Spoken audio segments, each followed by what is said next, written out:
এসআইআরের জন্য নাম নথিভুক্তকরণ বা সংশোধন নয়, প্রত্যন্ত এলাকায় ভিড় জমিয়েছেন সাধারণ মানুষ।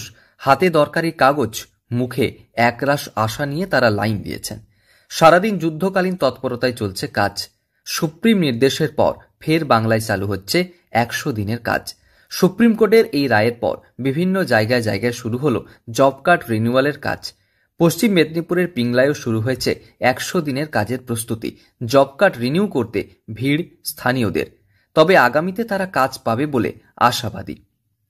সেই সূত্রে কোর্ট থেকে একটা অর্ডার এসছে যে পুনরায় আবার কাজ চালু হবে। সেই সূত্রে জব কার্ডগুলো রিনিউয়াল চলছে। সেই জন্য আমরা এসছি এখানে আশাবাদী যে আমরা আগামী দিনে হয়তো কাজ পাবো। গরিব মানুষ তো, খেটে খাওয়া মানুষ, এই জন্য আমরা এসছি রিনিউয়াল করাতে এখানে।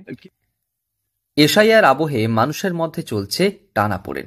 তালিকায় নিজেদের নাম রয়েছে কিনা সে নিয়ে বেশ তৎপরতা চলছে। তবে প্রত্যন্ত এই এলাকায় সাধারণ মানুষ নিজেদের প্রয়োজনীয় নথি, জব কার্ড নিয়ে সারাদিন লাইনে দাঁড়িয়েছেন। দীর্ঘদিনের অপেক্ষার অবসান ঘটিয়ে অবশেষে ফের চালু হতে চলেছে কেন্দ্রীয় সরকারের 100 দিনের প্রকল্প। দীর্ঘদিন ধরে কেন্দ্র সরকারের জন্য জব কার্ডের কাজ বন্ধ ছিল, যাতে গরিব মানুষরা আবার কাজ পায়। সুপ্রিম কোর্টের রায় অনুযায়ী রায় পেয়েছে, সেই অনুযায়ী আমাদের 1 নম্বর অঞ্চলে জব কার্ডের কাজ পুনরায় রিনিউয়াল চলছে।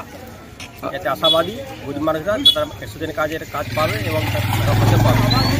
আদালতের নির্দেশের পর রাজ্য জুড়ে পুনরায় চালু হতে চলেছে এই প্রকল্প, যা ঘিরে সাধারণ মানুষের মধ্যে দেখা দিয়েছে স্বস্তির হাওয়া। কাজ পেতে গেলে নিজেদের কার্ড আপডেট এবং রিনিউ করছেন তারা। স্বাভাবিকভাবে ব্যাপক ভিড় বিভিন্ন এলাকায়।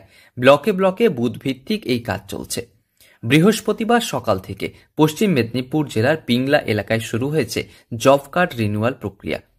সকাল থেকে এলাকার বিভিন্ন পঞ্চায়েতে জব কার্ড নবীকরণ ও সংশোধনের জন্য ভিড় জমিয়েছেন বহু মানুষ। প্রসঙ্গত, গ্রামীণ এলাকায় 100 দিনের কাজের উপর চলত সংসার। তবে দীর্ঘ প্রায় 3 বছর ধরে এই প্রকল্প বন্ধ বাংলায়। স্বাভাবিকভাবেই খেটে খাওয়া মানুষ বেশ সমস্যায় পড়েছিলেন। তবে ফের এই প্রকল্প চালু হওয়াতে খুশির হাওয়া সকলের মধ্যে। আগামীতে কাজ পাবেন বলেই আশাবাদী সকলে। এটা কি করে জানবো? এটা হচ্ছে রাজ্যের ব্যাপার, কেন্দ্রের ব্যাপার, কি করে বলবো? এখন কতটা আশাবাদী, যদি কাজ হয় আপনারা কি উপকৃত পাবেন মনে করছেন? উপকৃত তো আশা করছি হয়তো পাবো, কিন্তু প্রান্তিক এলাকায় 100 দিনের কাজ বা জব কার্ডের কাজ ছিল ভরসা। আয় উপার্জন হতো এই কাজ করে। স্বাভাবিকভাবে সুপ্রিম রায়ের পর খুশির আবহ গোটা জেলায়। উৎসাহ এবং উদ্দীপনা নিয়ে নিজেদের কার্ড রিনিউ করছেন প্রত্যেকে। পশ্চিম মেদিনীপুর থেকে রঞ্জন চন্দ্রের রিপোর্ট, লোকাল 18 বাংলা।